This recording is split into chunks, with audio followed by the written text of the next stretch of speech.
Hello everyone, I'm Meteorologist Charlie Ironmonger. Thank you so much for joining me today for your 1 p.m. news and weather update from the First Alert Desk. Now we've got news out of Jacksonville. Again, this was earlier this morning that the highway is back open from a sewage spill. The city officials say the exit ramp from Highway 24, Lejeune Boulevard, towards the Jacksonville bypass leading to downtown Jacksonville reopened last night after shutting down on December 13th. Now the road closed after around 129,000 gallons from a broken sewer.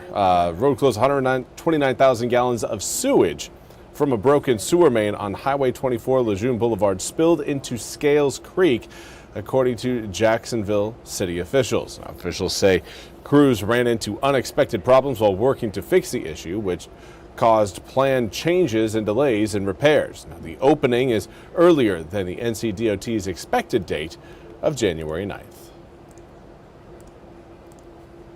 And now we want to turn our attention to the peace negotiations that are ongoing between Ukraine and Russia, with mediation obviously by many other countries across Europe and here in the U.S. NBC's Daniel Hamamjian has more.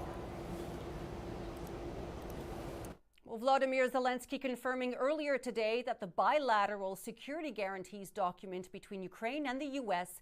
is ready to be finalized between the leaders. Ukraine also understands the U.S. will speak with Russia and is awaiting to find out whether Moscow is ready to end the war. The latest development follows that third meeting with the U.S. side in Paris over the course of 2 days. Present at that meeting, U.S. Special Envoy Steve Witkoff, Ambassador to France Charles Kushner, and his son Jared Kushner. Now, earlier this week, the UK, France, and Ukraine signed a declaration of intent pledging to deploy troops to Ukraine if and when a peace deal is reached. The Kremlin this morning repeating a warning that any Western troops deployed in Ukraine will be considered a legitimate target. Meanwhile, in Ukraine, a blackout across an entire region. Ukrainian officials said that a Russian attack last night knocked out power in the Zaporizhzhia and Dnipropetrovsk regions of southeastern Ukraine, and as a result, around 1 million consumers were left without power.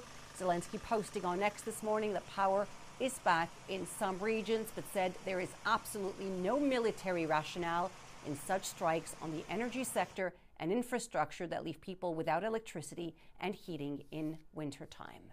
Danielle Hamamjian, NBC News, London. Thank you, Danielle, for that report. We now turn to your weather forecast today. Again, it's looking like a very dry day across the east, but cloud cover is gradually increasing, but temperatures still well above our seasonal average. Normal this time of year is, well, about 7 to 8 degrees cooler than where we're at right now. Generally the really mid to upper 50s this time of year. Usually in January we hit some of our coldest daily highs. Not the case this week though. Air temperatures currently in the low to mid 60s across most inland areas. We do still have a few spots still in the 50s. We've got 55 degrees in Manteo, 58 in Plymouth, as well as Hatteras. We've got 59 showing up in Roanoke Rapids. The rest of eastern North Carolina's reporting stations all hitting 60 degrees or higher at this point. Now, a northeasterly wind is trying to bring in that colder air. It's actually doing a pretty good job. If we didn't have this breeze, we would be talking about the 70s again today. Not going to be the case, but we will return to the 70s by tomorrow. Right now, everything looking dry across the area, but zooming the picture out, you can see we've got a system further back towards the west. That's going to start to really impact eastern North Carolina more so over the weekend than what we're going to see tomorrow. But we may end up seeing a few raindrops get squeezed out of the atmosphere as that frontal boundary passes just off to our north. Now, again, if it decides to drift a little bit further south, our chances of rain are only going to increase coming up for your Friday. But if it decides to a little bit further north, that's when we see our rain chances kind of dry out. Now, here's a look at, again, what we're anticipating overnight tonight. Mostly cloudy skies, clearing up for a bit early Friday morning, but the clouds will fill back in. Perhaps seeing, again, a chance of maybe a few spot showers along the coast tomorrow, but we'll have a better opportunity for rain coming in on Saturday. Now, this is, again, the point where models continue to try to give us a little bit more rain than what I'm anticipating by the time we reach Saturday morning, but it is a possibility, and you got to remember that those showers right there, very, very light, not really seeing a whole lot there in terms of rainfall amounts. In fact, through the weekend, I'm anticipating around half an inch of rain total from Saturday into Sunday.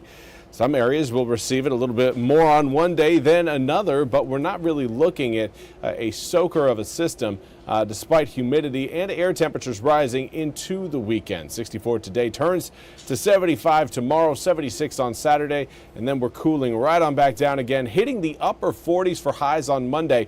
But it's not just that. Overnight lows return sub-freezing. Sunday night into Monday morning, 28 degrees. Similar story again Monday night into Tuesday morning. Now we'll bounce back above freezing as we make our way into Tuesday night into Wednesday morning, but still going to be hanging on to air temperatures, at least daily highs that are going to be at or slightly below our seasonal average. That's all we have time for today's 1 p.m. News and weather update from the First Alert Desk. I want to thank you all so much for joining me. We'll be back with more news and weather coming up at the top of the hour. Until then, have a fantastic rest of your Thursday.